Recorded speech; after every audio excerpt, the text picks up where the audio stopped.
Hello everyone, in today's video we will discuss about so many things.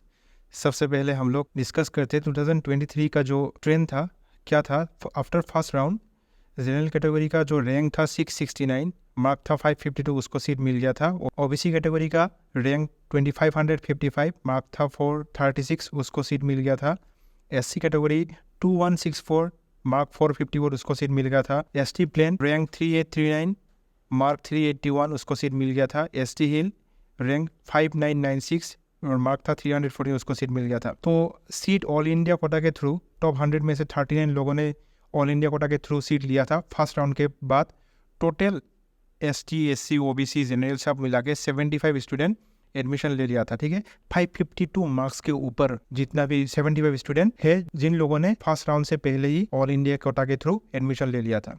फिर after second round general 734, mark था 546, SC 2338, mark था 445। देखिए 108 में से 86 लोगों ने स्टेट कोटा के थ्रू एडमिशन लिया था और बाकी जितने भी लोग हैं वो ऑल इंडिया कोटा में चले गए थे। ओबीसी एनसीएल रैंक 2662, मार्क 430 और 365 लोग हैं काट ऑफ मार्क के ऊपर, उसमें से 344 लोगों ने स्टेट कोटा के थ्रू एडमिशन लिया था, मीन्स सीट मिल गया था 344 लोगों को। फिर एसटी प्लेन 3922 और मार्क था 378, एसटी हिल 6077, मार्क था 311। फिर ऑल इंडिया कोटा के थ्रू सीट कितने लोगों ने लिया था? टॉप 100 में से 51 लोगों ने लिया था, टॉप 200 में 62 लोगों ने लिया था, टॉप 300 में 72, टॉप 400 में 80, टॉप 500 में 88 एंड टॉप 600 में टोटल 98। तो total first round second round दोनों के बाद टोटल कितने लोगों ने ऑल इंडिया कोटा में गया? 110। ठीक है, 110 student to admission through all India quota above 546 mark, means general का जो कट ऑफ है उसके ऊपर 110 स्टूडेंट ने ऑल इंडिया कोटा के थ्रू एडमिशन लिया था फर्स्ट सेकंड दोनों राउंड के बाद। सो 2023 में फर्स्ट राउंड का जो कट ऑफ जनरल का था 669 रैंक, तो 2024 में कट ऑफ जनरल का फर्स्ट राउंड में हम लोग मान के चल सकते 680 रैंक। ठीक है, up to 680 rank first round में आपको एडमिशन मिल जाएगा जनरल का। सेकेंड राउंड का कट ऑफ अगर जनरल का बोलिएगा तो 800 रैंक, ये 800 रैंक 820 भी हो सकता है। अभी सीट मैट्रिक्स देख लेते हैं। जीएमसीएच में 200 सीट, एएमसीएच में 200, एसएमसीएच 125, जेएमसीएच 125, एफएएमसीएच 125, Tezpur medical college hospital 125, एलएमसीएच 100, Diphu medical college hospital 100, Dhubri medical college hospital 100, Nalbari medical college hospital 100, Kokrajhar medical college hospital 100, Tinsukia medical college hospital 100। ठीक है, टोटल सीट 1600। इसमें से ऑल इंडिया कोटा 15% में 240 जाएगा, नॉर्थ ईस्ट स्टेट कोटा में 12 seat, royal Bhutan 5, central pool 6, तो state quota में 1337 seat रह जाता है। ठीक है, उसमें से ओबीसी 27% 360 सीट, एसटी प्लेन के लिए 133 सीट, एसटी हिल के लिए 67 सीट, एससी के लिए 94 seat, special Kota 20 seat, PWD 5% जो 66 सीट है फ्रॉम ऑल कैटेगरी। ठीक है, अभी कभी कभी क्या होता है ना, लास्ट ईयर भी पीडब्ल्यूडी के बहुत कम स्टूडेंट था, तो जितने भी वैकेंट सीट हो गया था वो वैकेंट सीट जनरल में डाल दिया था। फिर उसी जनरल में अगर कोई कैटेगरी यूज़ करके लिया था तो लिया था, नहीं तो जनरल को सीट मिल गया था। तो इस साल भी मैं पीडब्ल्यूडी वाले को थोड़ा रिक्वेस्ट करना चाहूँगा, तो अगर आप लोग हो सके तो ऑल इंडिया कोटा के थ्रू एडमिशन ले लें ताकि स्टेट में कट ऑफ थोड़ा कम जाए। असम गवर्नमेंट कोटा जो इस बार नया इंट्रोड्यूस हुआ है 5% सीट, ये भी ऑल कैटेगरी के थ्रू जाएगा, हॉरिजॉन्टल कोटा है, total 66 seat. EWS all medical college में देगा, total 80 seat. NRI quota 7% 88 seat. देखिए मार्च में जो गैजेट निकला था तो उसमें मतलब एनआरआई कोटा के बारे में लिखा है, तो मतलब इस साल ये तो सीट देगा, लेकिन इसमें से अगर ये सीट अगर फुल नहीं हुआ तो वो सीट आपको फिर से जनरल कैटेगरी में डाल देगा, और उसमें से अगर कोई कैटेगरी यूज़ करेगा या फिर कोई ईडब्ल्यूएस यूज़ करेगा, कोई ओबीसी यूज़ करेगा या फिर जनरल को, ऐसे जैसे कि एडमिशन होता है ना लोगों का, वैसे ही एडमिशन होगा। ये सीट पूरा जनरल यूआर में डाल देगा अगर वैकेंट रहा तो जनरल का सीट बचता है 495, इसमें से आएगा तो आ सकता है, या फिर पीडब्ल्यूडी से अगर आएगा तो आ सकता है अगर वैकेंट रहा तो, अदरवाइज 495 सीट जनरल का है। फिर ओबीसी जो सब कैटेगरी है उसमें 78 सीट, उसमें से TGL XTGL के लिए टोटल 30 सीट, टाई आहम के लिए 10 सीट, मोरन के लिए 8, मोटक के लिए 8, चुटिया कम्युनिटी के लिए टोटल 9, कोच राजवंशी कम्युनिटी के लिए टोटल 13, स्पेशल कोटा 20 सीट, उसमें से extreme violence 2, sports 1, ex serviceman 9, चौर area 4, freedom fighter 2, total 20 seat. ठीक है, अब जो इस साल Tinsukia medical college newly add हुआ है उसमें देखिए 85 state quota seat and 15 all India Kota seat. ठीक है, 85 स्टेट कोटा सीट में से UR के लिए 39 सीट, EWS के लिए 5, SC के लिए 6, OBC के लिए 23, ST प्लेन के लिए 8, ST हिल के लिए 4। अभी इसके वजह से कितना काट ऑफ में डिफरेंस आएगा वो भी हम बात करेंगे। अभी हम बात करते हैं expected cut off for MBBS NEET 2024। UR के लिए हम बात करते हैं, last year student got last MBBS seat at 742 state rank. 742 मतलब आपको मॉपअप राउंड में भी सीट मिला था। ठीक है, 546 मार्क्स जो लास्ट काट ऑफ गया वो 742 रैंक में मिला था। तो इस साल we assume last seat will be occupied at 770 to 810 state rank. ठीक है, 770 से लेके 810 स्टेट रैंक के बीच में आपको एक MBBS सीट मिल सकता है इस साल। तो जनरल का कट ऑफ एक्सपेक्टेड है 605 to 608।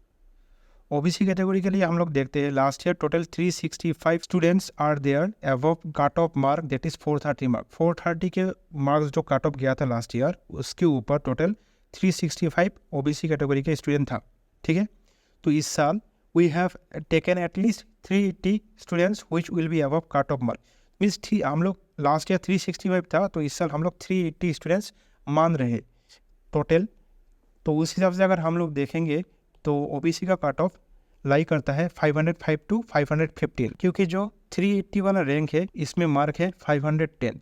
तो बहुत सारे लोगों का क्या होता है OBC का फेक सर्टिफिकेट भी बनता है, या फिर बहुत लोग 11-12 असम में पढ़ाई किए हैं तो उसका क्या होता है DME रिजल्ट दे देता है मेरे असम मेरिट लिस्ट में, लेकिन वो लोग एडमिशन नहीं ले सकते क्योंकि 7 to 12 आपको असम में पढ़ना होता है। लेकिन 11-12 पढ़ने से भी आपको मेरिट लिस्ट में आपका नाम आ सकता है, या फिर आ क्या है आपको आप अगर चेक करोगे बहुत लोगों का आ गया है। तो वो लोग अगर OBC कैटेगरी में फॉल करता है ऑब्वियसली वो लोग एलिमिनेट हो जाएंगे। तो उस हिसाब से इसमें तो 510 था, लेकिन मैं एक्सपेक्टेड रेंज बोल रहा हूँ 505 से लेके 515 के बीच में आपको OBC के कट ऑफ इस साल देखने को मिल सकता है। ये देखिए 380 नंबर पर 510 मार्क्स था। अब हम बात करते हैं SC कैटेगरी के लिए। SC कैटेगरी लास्ट ईयर जो टोटल 108 स्टूडेंट्स था एबव कट ऑफ मार्क था 108 स्टूडेंट, क्योंकि सम ऑल इंडिया कोटा के थ्रू भी एडमिशन लिया था। इसमें 108 में दोनों ही है, दोनों मिला के मैं बोल रहा हूँ स्टेट और ऑल इंडिया कोटा। तो this year we assume total 120, तो इसको थोड़ा सा इंक्रीज कर दिया 120 स्टूडेंट्स, क्योंकि लास्ट ईयर 13 स्टूडेंट जो है उस पोजीशन में था कि ऑल इंडिया कोटा के थ्रू उसको एक कॉलेज मिल जाएगा। तो इस साल वही सिचुएशन मैंने 21 स्टूडेंट के लिए देखा है, तो उस हिसाब से इसको थोड़ा सा इंक्रीज कर दिया। तो 108 से 8 की जगह 120 स्टूडेंट्स को हम अबव कट ऑफ मार्क मान रहे हैं। ठीक, SC कैटेगरी के लिए अगर आप लोग मुझसे पूछेंगे कि कट ऑफ कितना हो सकता है, एक्सपेक्टेड कट ऑफ है 508 से लेके 515। ये जो 120 स्टूडेंट है 120 नंबर पर जिसका मार्क्स है 508, तो उसी को मैंने लोएस्ट मार्क माना है। 508 से लेके 515 इसी के रेंज में आपको SC का कट ऑफ देखने को मिल सकता है इस साल। ST प्लेन के बारे में बात करते हैं। ठीक है, लास्ट ईयर के मैंने चेक किया, लास्ट ईयर टोटल 180 स्टूडेंट्स था अबव कट ऑफ मार्क जो ST प्लेन का कट ऑफ था। हालांकि मेरिट लिस्ट से पता नहीं चलता कितना ST प्लेन है या फिर ST हिल है, लेकिन पास्ट का अगर हम लोग रिजल्ट देखते हैं तो ST प्लेन का रिजल्ट थोड़ा ज़्यादा अच्छा होता है ST हिल वाले से, तो कट ऑफ भी अकॉर्डिंगली ज़्यादा जाता है ST प्लेन वाले का। तो उस हिसाब से आप लोग देखिए, लास्ट ईयर 182 स्टूडेंट्स था, तो इस साल 182 स्टूडेंट्स के जगह 200 स्टूडेंट्स सीट मिल जाएगा स्टेट कोटा के थ्रू। तो उस हिसाब से अगर आप लोग देखिएगा, अगर पूछेगा तो ST प्लेन का कट ऑफ कितना जा सकता है, तो ST प्लेन का कट ऑफ 457 से लेके 460 मार्क्स तक जा सकता है, क्योंकि जो 200 नंबर पे स्टूडेंट है उसका मार्क 457 है। ठीक है, और नीचे की तरफ मैंने देखा इस बार ST बहुत ज़्यादा है, एक नंबर पे बहुत ज़्यादा ST है, उसमें प्लेन है हिल है मुझे नहीं पता, लेकिन ST प्लेन का कट ऑफ ज़्यादा जाता है, उस हिसाब से मैंने ये कट ऑफ बोला है 457 to 460। मान के चलिए 450 के ऊपर आप लोग सेफ हो, लेकिन ये ज़्यादा एक्यूरेट है 457 to 460। बाकी 450 वाले को 450 प्लस वाले को भी सीट मिलने का एक चांस है। ठीक है, अभी देखते हैं ST हिल। ST हिल का कान प्रेडिक्ट, ST हिल का हम बोल नहीं सकते हालांकि इससे तो कम ही जाएगा। अब वो 430 जाता है या फिर 400 जाता है वो देखना पड़ेगा। मेरे हिसाब से ST हिल का कम 430 के आसपास कट ऑफ जा सकता है या फिर उससे भी कम जा सकता है, लेकिन मैं प्रेडिक्ट नहीं करना चाहता हूँ। ST प्लेन और ST हिल कितना है वो हमको अभी तक पता नहीं है। EWS के बारे में अभी बात करते हैं, ठीक है। EWS का if DME follow 2023 rule, 2023 rule क्या था, पहले GMCH में UR दिया था, उसके बाद GMCH में EWS दिया था, फिर AMCH में UR दिया था, फिर AMCH में EWS, फिर जोरहाट में UR दिया था, फिर जोरहाट में EWS। तो ऐसे अगर प्लेन लास्ट ईयर का जैसे एडमिशन दिया था या फिर लास्ट ईयर में जैसे सीट अलॉट किया था उस हिसाब से अगर इस साल भी देगा तो इस साल कट ऑफ का डिफरेंस मिनिमम होगा लाइक 1 to 2 मार्क्स ओनली, सिर्फ 1 या 2 मार्क्स का ही डिफरेंस होगा UR के साथ, ठीक है।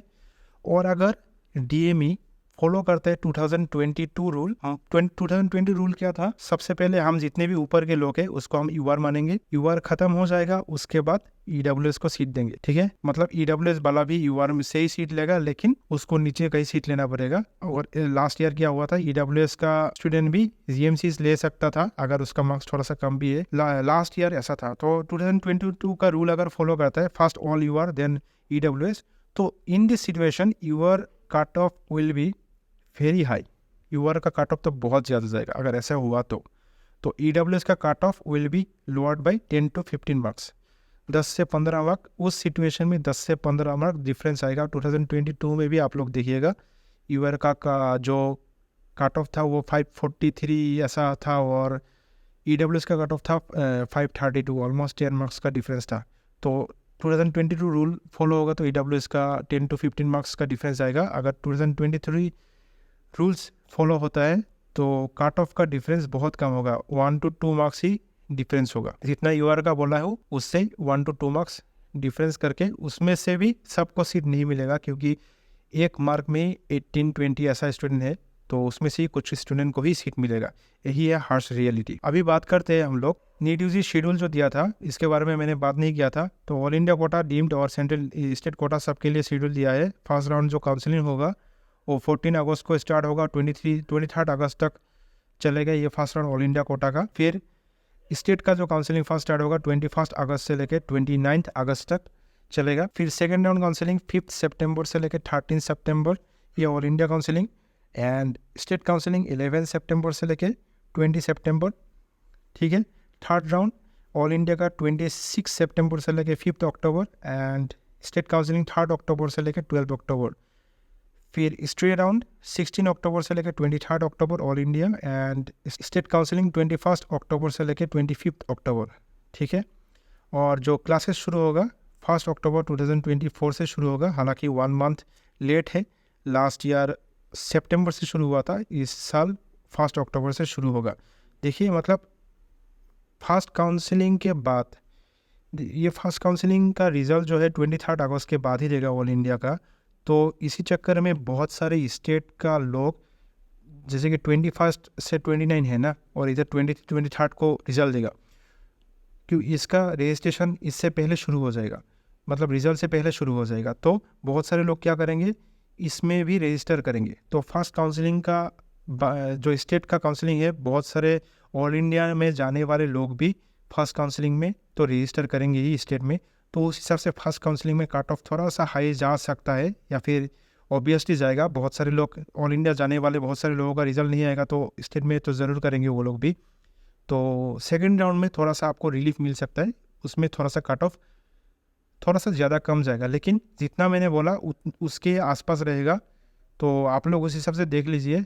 हाँ, मैंने थोड़ा सा कम बोला था, ओबीसी का कट ऑफ 490 to 500 बोला था, लेकिन जब मैंने देखा कि हर एक कैटेगरी का स्टूडेंट का रिज़ल्ट बहुत ही अच्छा हुआ है, लेकिन ओबीसी एसटी एससी का जो मैंने मार्क्स देखा उनका मतलब ऑल इंडिया जाने वाला उतना स्टूडेंट नहीं है, लेकिन स्टेट में लेने के लिए या फिर स्टेट में अच्छा कॉलेज लेने के लिए बहुत अच्छा मार्क्स आए हैं।